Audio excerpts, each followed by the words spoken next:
I've often asked myself the question, what do we mean when we say that Einstein was a Jew? But first of all, there is his own self-affirmation. He felt himself to be a Jew. He was attached to the prophetic element, I believe, in the Jewish legacy and tradition. He was a Jew in the sense that whatever happened to Jews happened to him. And this, of course, was dramatized by the fact that Nazi Germany couldn't possibly sustain him because he was a Jew. No matter how great was his eminence, he was the victim of the Jewish fate and of the Jewish affliction. And in a sense, his wandering in the later years of his life seemed to symbolize the condition of the Jewish people as a people which had much influence but no power to open a single door. He never forgave the Germans for what they had done. Never.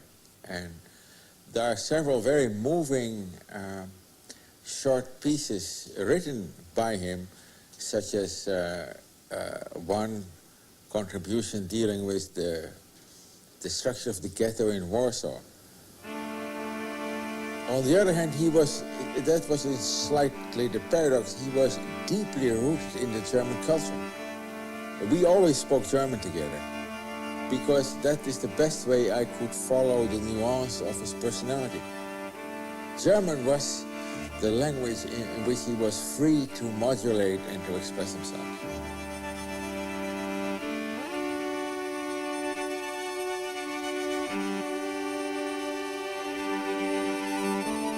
In 1929, in Kaputh, outside of Berlin, Einstein and Elsa built a summer residence which he called his hut.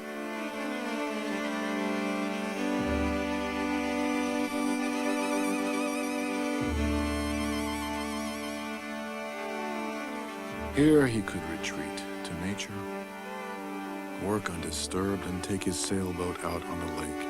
It was an idyllic place where he felt comfortable, where, Elsa wrote a friend, even the local Nazis loved Einstein. But only 3 summers passed before the Nazis came to power, and while Einstein and Elsa were out of the country, the Nazis raided their home and confiscated their property. The summer home was turned into an Aryan youth house. A year later, the local newspaper advertised his boat for sale.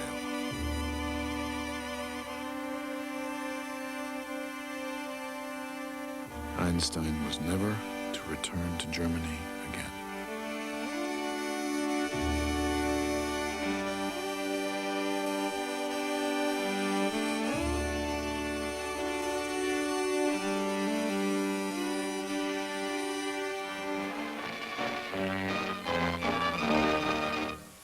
Dr. Einstein, who gave the world its biggest headache, is back in California again with his wife. They've been fog-bound all night in San Pedro Harbor. The professor had a theory as to how they could land, but before he and the captain could figure it out, the fog had all gone away. Now he's going to the Institute of Technology in Pasadena to work with other distinguished scientists. There his theory will be thoroughly discussed and analyzed, and if it is what he says it is, why then everything will be all right, won't it? Of course, it might be possible that he's come here to find out what it's all about. America held out the hope for freedom to Einstein and others escaping Hitler's persecution. On first impression, Einstein felt that Americans were optimistic and forward-looking, free from the rigidity of European society. While giving lectures across the country and considering a position at Caltech, Einstein discovered his first real taste of America.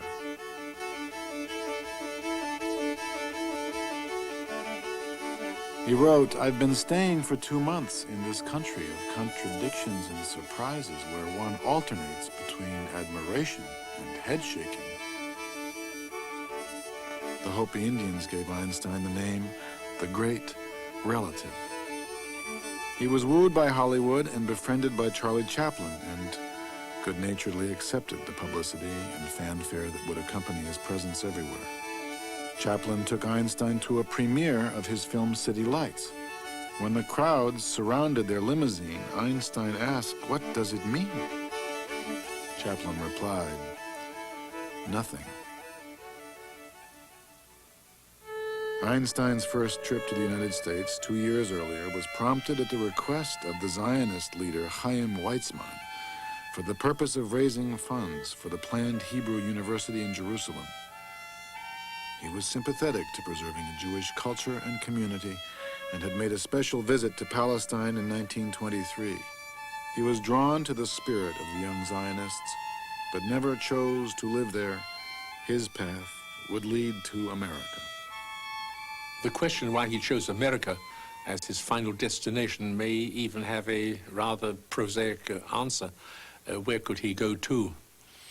It may be the circumstance that just at that time, a man in New Jersey called Bamberger established an institute for advanced studies in which the members would really have no duties incumbent upon them. I know because I've had that distinction. You don't have to do anything if you don't want to. You don't have to publish if you don't want to. You don't have to give lectures if you don't want to. You're entirely alone with the ability to think, to speculate, not to think, not to speculate. And I think this appealed to his libertarian feeling that he didn't want to be enclosed.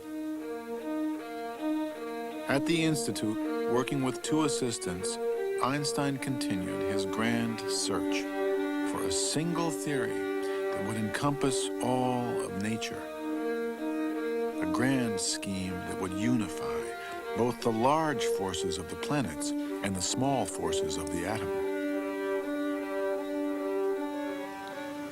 He worked very intensely with 1 or 2 or 3 people at most, and had very little contact on a day-to-day basis with the other younger members of the Institute.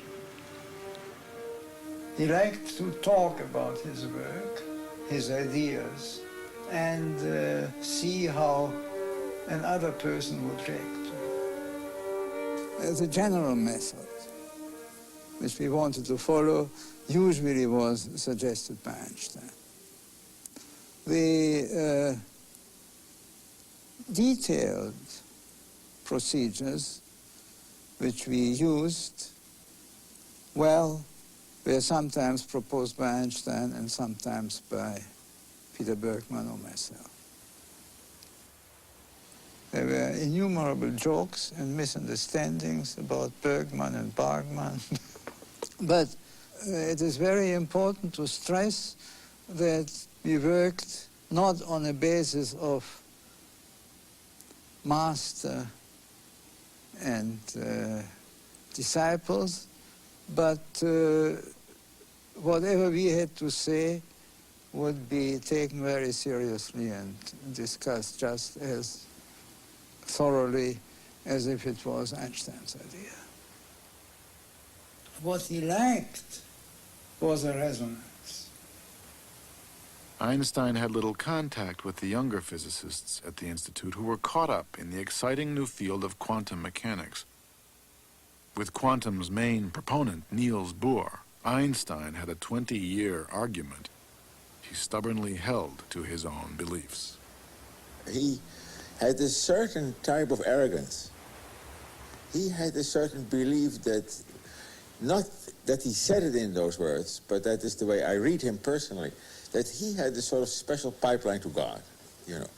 He would always say that God doesn't play dice, to which Niels Bohr would reply, but how do you know what God's doing? You know. He had these images of